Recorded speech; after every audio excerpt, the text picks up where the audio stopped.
یہ کہ یہ جو حدیث میں بات آتی ہے یہ صحیح ہے کہ نہیں کہ مردہ جب قبر میں رکھا جائے اور لوگ اس کو دفن کر کے لوٹیں تو وہ ان کی جوتیوں کی آواز سنتا ہے؟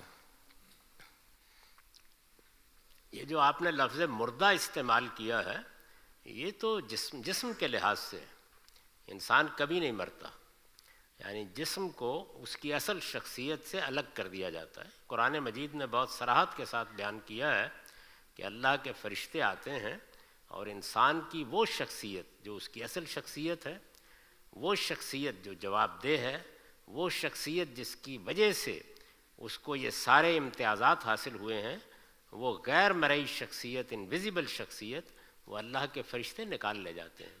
تو انسان مرتا نہیں، وہ زندہ ہوتا ہے۔ یعنی موت صرف اس چیز کا نام ہے کہ اس کا جسم اس کی اصل شخصیت سے الگ کر دیا گیا ہے۔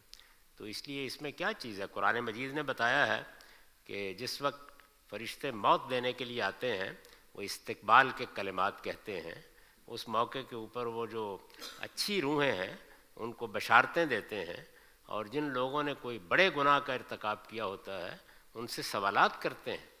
چنانچہ دیکھیے کہ سورہ نساء میں ہجرت کے معاملے میں فرشتوں کا سوال و جواب خود قرآن مجید نے نقل کر دیا ہے۔ تو اس میں کوئی بعید بات نہیں ہے کہ اگر آپ کی بات بھی کسی حد تک سنتا ہو پھر اس کو لے جایا جاتا ہے، اس کے بعد ہمارے اور ان کے درمیان رابطے منقطع ہو جاتے ہیں۔